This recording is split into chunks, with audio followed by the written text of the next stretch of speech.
जय मुक्ताई मुक्ताई वार्ता न्यूज चॅनलमध्ये आपले हार्दिक स्वागत आहे।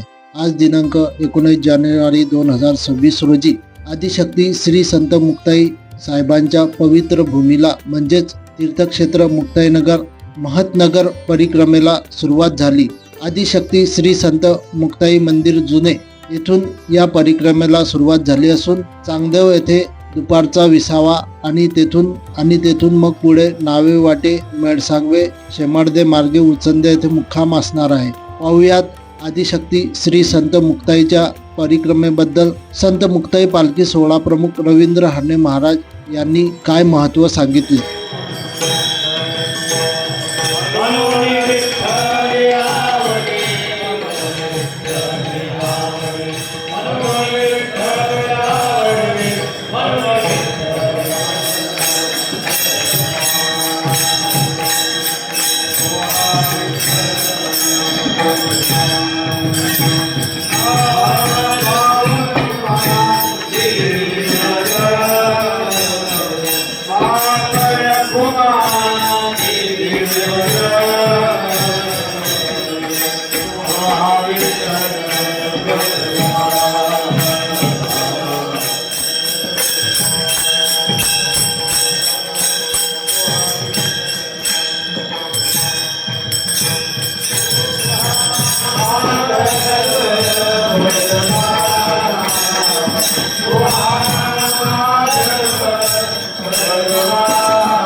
ही उपासना, ही साधना, ही तपश्चर्या, ही तप आहे.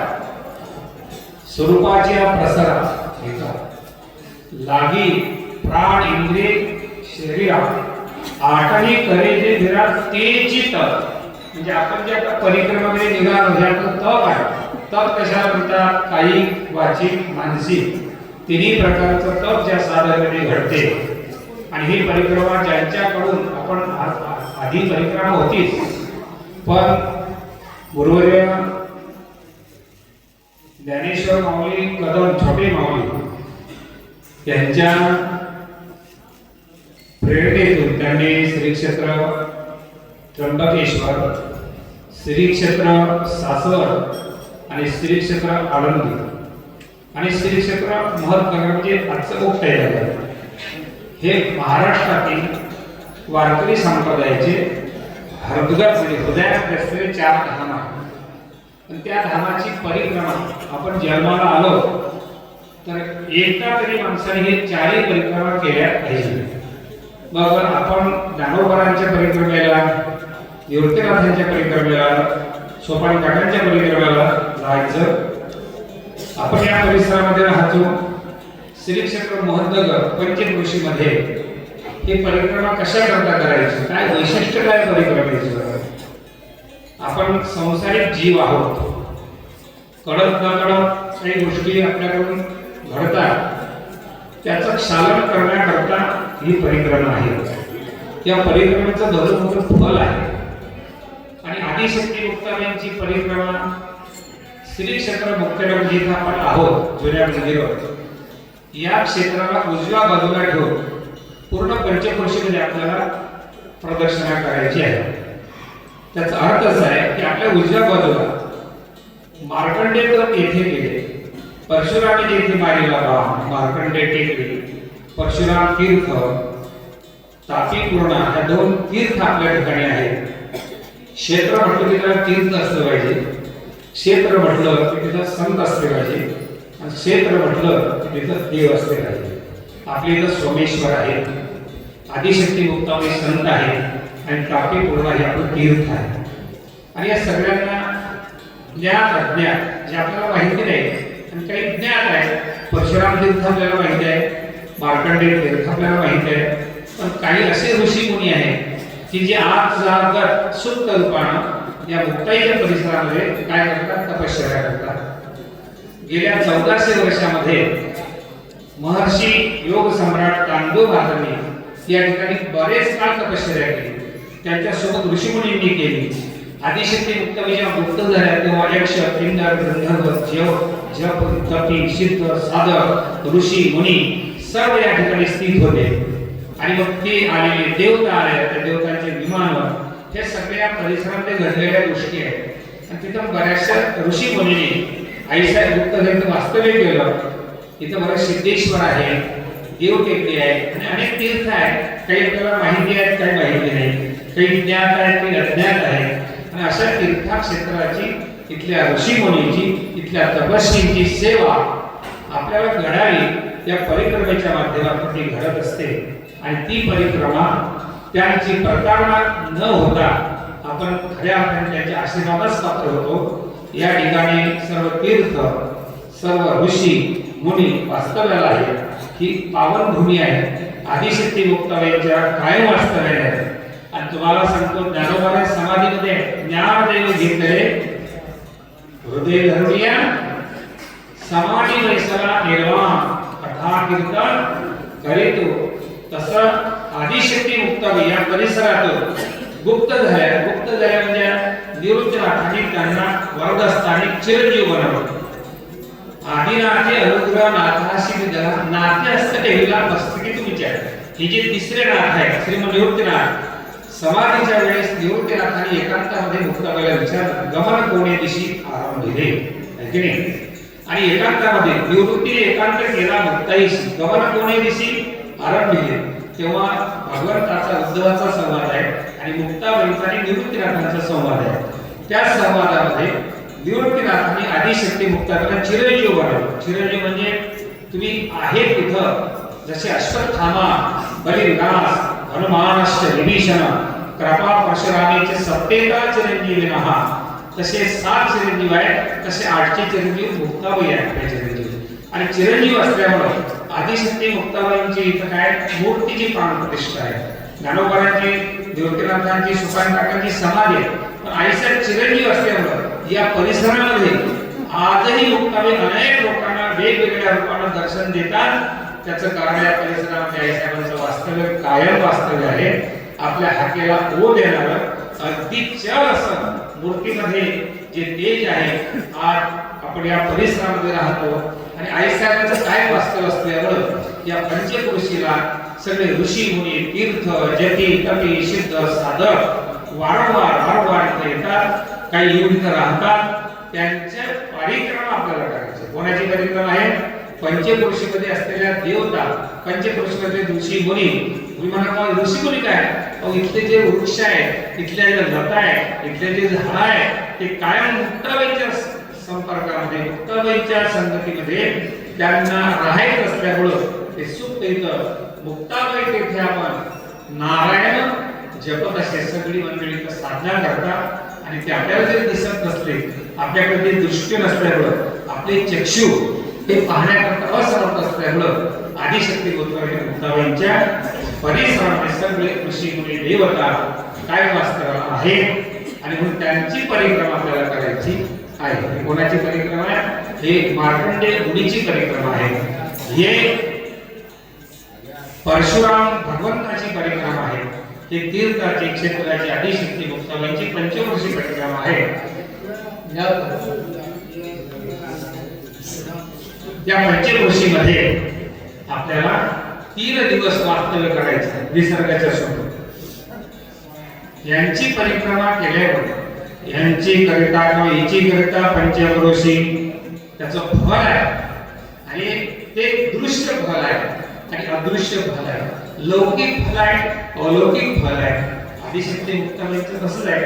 आणि म्हणून आज आपण याचं प्रस्थान होणार आहे. अगदी थोड्या वेळामध्ये आरती होईल. आरती झाल्यानंतर आईसाहेबांचा ते जे पादुका आहे, त्या आईसाहेबांचं तेज घेऊन, मुक्ताबाईंचं तेज घेऊन सुप्त रूपाने त्या पादुकामध्ये आईसाहेब प्रविष्ट होतील. आणि त्या चरण पादुका घेऊन म्हणजे मूर्तिमंत आपल्यासोबत मुक्ताबाई सोबत आहे. आईसाहेबांच्या सोबत आपल्याला 4 दिवस 3 दिवस राहण्याचं भाग्य, मुक्ताबाईच्या सोबत चालण्याचं भाग्य, नव्याने मुक्ताबाईला बोटाला धरून, मुक्ताबाईच्या पदराला धरून, मुक्ताबाईच्या कृपाक्षेत्राखाली पदराखाली आपली परिक्रमा अगदी आईच्या जोगात जसे लहान मुलं चालतात, आई जशी भागल्या मज वाहतील कडे त्यांची आणि जोडे, हे सगळं आपल्याला त्यांच्याकडे प्राप्त होईल. आणि मग आई साहेबांसोबत चालण्याचं भाग्य आपल्याला लाभलं. समस्त महाराष्ट्रातून त्या परिक्रमेकरता सगळी साधक मंडळी आलेली आहे. संस्थांच्या वतीनं त्यांना आपण धन्यवाद देऊ. एक चांगली साधना करण्याच्या उद्देशाने ही साधना निष्काम साधना आहे का? हे तुम्ही जे सगळे आले काही कामाला करून आले काय, मग आत्मना असा काही विचार करून आले काय? आज सगळ्या उपासना सकाम झाल्या. पण निष्काम उपासना फक्त आदिशक्ती मुक्ताबाईंची वारी, मुक्ताबाईंची परिक्रमा ही निष्काम परिक्रमा आहे. ही निष्काम साधना आहे. आणि सगळ्यांनी ऐका, ही निष्काम साधना असल्यामुळं सर्वात आवडती उपासना केला कुठली असेल तर ते निष्काम उपासना आहे. देवाला कुठले आवडतात? मुक्ताबाईला कुठले वारकरी आवडतात? कुठले उपासक आवडतात? तर त्याचं उत्तर आहे निष्काम उपासना करणारे देवाला फार आवडतात. आणि सगळे आपण देवाच्या आवडीचे आहोत. म्हणूनच तर इथपर्यंत आपल्याला मुक्ताबाईंनी आणलं. अशी मुक्ताबाई आपल्याला 3 दिवसाची परिक्रमा अगदी कुठल्याच प्रकारचं विघ्न न येता आपल्याला इकडे घेऊन येते अशी कामना आहे सगळ्यांच्या करू. मुक्ताबाईची प्रार्थना होईल म्हणजे आरती होईल. आरती आपण प्रार्थना करू. जगत्रय जननी मुक्ताबाई माते आणि ज्ञानोबारायांचं भजन करत आपल्या मंदिराच्या बाहेर पडू. दोन सूचना अगदी महत्वाच्या आहेत. सगळ्यांनी कान उघडे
ज्ञानोबाराया माझा तुकोबाराया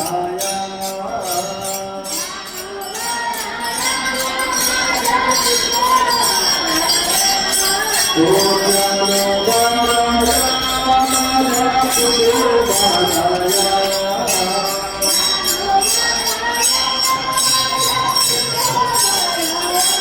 ओ ज्ञानोबाराया माझा तुकोबाराया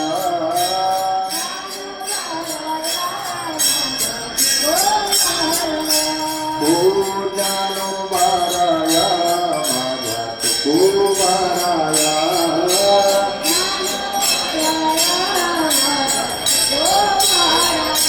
ओ ज्ञानोबाराया माझा तुकोबाराया माझा तुकोबाराया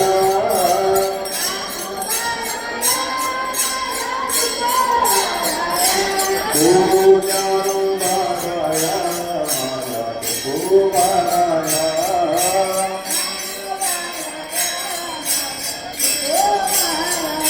ओ ज्ञानोबाराया माझा तुकोबाराया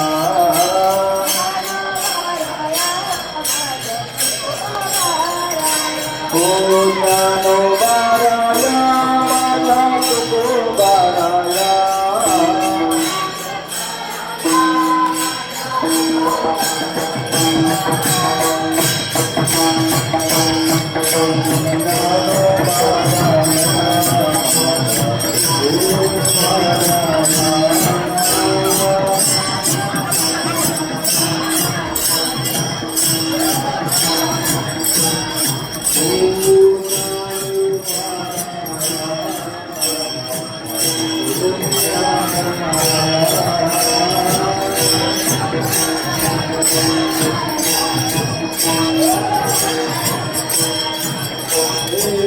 Oh,